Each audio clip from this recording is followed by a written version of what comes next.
High, কি অবস্থা সবার? আশা করি সবাই অনেক বেশি ভালো আছেন। তো আমি আজকে আবারও ছোট্ট একটা ভিডিও নিয়ে চলে আসলাম, আমার পড়াশোনার ভিডিও। গত 7 দিন আমি যা যা পড়েছি এই ভিডিওতে আমি সেইগুলোই দেখানোর চেষ্টা করব। আপনারা জানেন ইতিমধ্যে 7 দিন আগে যে ভিডিও করেছিলাম, ওই ভিডিওতে বলেছিলাম যে 7 দিন 7 দিন করে একটা টার্গেট নিয়ে আমি পড়াশোনা করতেছি। তো ওই ডিসেম্বরের প্রথম 7 দিন আমি বাংলা পড়েছি এবং এই 7 দিন বিগত 9 তারিখ থেকে 15 তারিখ পর্যন্ত আমি বাংলাদেশ টপিকের কিছু অংশ পড়েছি। আপনারা দেখতে পাচ্ছেন সেই টপিকের মধ্যে বাংলাদেশের সংবিধান সম্পর্কে আমি পড়াশোনা করেছি এবং সবগুলো বই থেকে লিখে লিখে প্রশ্ন আকারে এগুলো পড়াশোনা করেছি আর কি।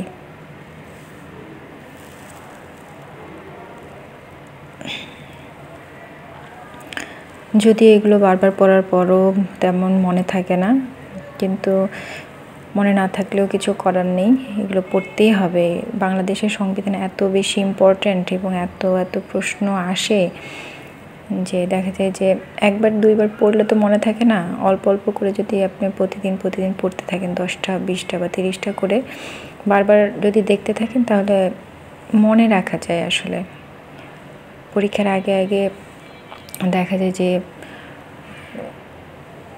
এত বেশি পড়াশোনা করার টাইম থাকে না, তাই পরীক্ষার আগে থেকে যদি আপনারা সবসময় এগুলো চোখ বুলাতে থাকেন প্রতিদিন, তাহলে মনে রাখা পসিবল আর কি। আমারও তেমন মনে থাকে না, কিন্তু তারপরেও চেষ্টা করি যতটুকু সম্ভব মনে রাখার আর কি। একটা পড়া দেখা যায় যে অনেক দিন গ্যাপ হয়ে গেলে অটোমেটিক আমরা ভুলে যাই। তো ওই গ্যাপটা বেশি দিন না রেখে যদি কিছুদিন পর পর টপিকগুলো দেখতে থাকি, চোখ বুলাতে থাকি, রিভিশনের মধ্যে থাকি, তাহলে সেটা মনে রাখা অনেক ইজি হয়ে যায়।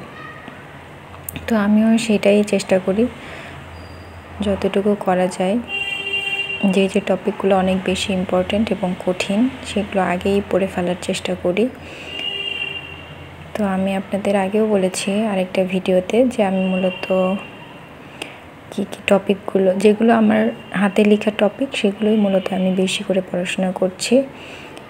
এবং আপনারা এখানে দেখতে পাচ্ছেন মুক্তিযুদ্ধের চলচ্চিত্র, পূর্ণাঙ্গ চলচ্চিত্র, এগুলো না অনেক বেশি ইম্পর্ট্যান্ট। আর এই টপিকটা না পড়লে, এই যে মুক্তিযুদ্ধের যেই চলচ্চিত্র, কাব্যগ্রন্থ, কবিতা, উপন্যাস, এটা বাংলাদেশ টপিকটা পড়লে বাংলা সাহিত্যের ক্ষেত্রেও কাভার হয়ে যায়। তো তখন ডাবল পড়তে হয় না। এই জন্য আমি বাংলা পড়ার পাশাপাশি বাংলা সাহিত্যের এই টপিকগুলো পড়ে ফেললাম। তাহলে দেখা যায় যে আমি আবারও যখন বাংলা সাহিত্য নিয়ে বসবো তখন এই টপিকগুলো নতুন করে আর পড়া লাগবে না, শুধু রিভিশন দিলেই হবে। তো 1 সপ্তাহ ধরে আমি আসলে এগুলোই পড়লাম, বাংলাদেশের সংবিধান, তারপর মুক্তিযুদ্ধ, ভাষা আন্দোলন, এই টপিকগুলোই আসলে মেইনলি আমি ফোকাস দিয়ে পড়েছি। কারণ এই টপিকগুলো অনেক বড় বড় টপিক এবং সুন্দর করে সাজিয়ে না পড়লে আসলে মনে রাখা পসিবল হয় না। আমি বেশ কয়েকবার রিভিশন দেওয়ার পরও মনে থাকতো না, তো এবার একটু সময় ধরে আগেই পড়ে ফেললাম। কারণ এগুলো আমি দেখা যাচ্ছে পড়তে ইচ্ছা করতো না। তো পরীক্ষার আগে সব টপিকই পড়া হতো, কিন্তু পরীক্ষার আগে আগে গিয়ে খুব দ্রুত এগুলো শেষ করে ফেলতাম। পরীক্ষার আগে পড়ার জন্য এগুলো রেখে দিতাম। কিন্তু যেহেতু এখন সময় আছে, সুতরাং একটু ধীরে ধীরে বারবার রিভিশন দিয়ে পড়ে ফেলাটাই বেটার আমার মনে হলো, যেহেতু এগুলো আমি পড়তে চাই না। কিন্তু এইবার পড়ার পরে অনেক বেশি, আগের থেকে অনেক বেশি সহজ লাগতেছে, এই জন্য ভালো লাগতেছে আসলে পড়তে। যেহেতু সাজিয়ে গুছিয়ে লেখাগুলো আছে, প্রথম যখন লিখেছিলাম তখন মনে থাকতো না, কিন্তু তারপরও লিখে রেখেছিলাম যাতে পরবর্তীতে যখন পড়বো তখন জিনিসগুলো অনেক সাজিয়ে গুছিয়ে যাতে থাকে, যাতে নিজের কাছে পড়তে অনেক বেশি সুবিধা হয়। তো আপনারা দেখতে পাচ্ছেন যে আমি প্রত্যেকটা বিষয়ই আসলে খাতায় লিখে তারপর সেভাবে সুন্দর করে পড়ার সময় গুছিয়ে পড়ি, গল্পের মতো করে পড়ি যে এই ঘটনার পরে এই ঘটনা, তারপর কে কী কখন করলো, কোন মাসে কোন তারিখে, এগুলো খুবই সুন্দর করে অ্যারেঞ্জ করে পড়লে মনে থাকে, পরীক্ষার সময় গিয়ে তখন সহজে মনে করা যায় আর কি। আর দেখা যায় যে সবচেয়ে ইম্পর্ট্যান্ট হচ্ছে, আমি মনে করি পড়াশোনা সাজিয়ে পড়াটা অনেক বেশি ইম্পর্ট্যান্ট। এলোমেলো করে পড়লে, যে আজকে এই টপিক পড়লাম কালকে ওই টপিক পড়লাম, বা মুক্তিযুদ্ধের একদম প্রথম থেকে শেষ পর্যন্ত যদি A to Z আমি সাজিয়ে যদি পড়ে ফেলতে পারি তাহলে অনেক বেশি ভালো। দেখা যায় যে হিজিবিজি না পড়ে এগুলো ভালো করে পড়াই বেটার। তো আপনারা দেখতে পাচ্ছেন আমি কিভাবে পড়াশোনা করেছি এই কয়দিন, 7 দিন।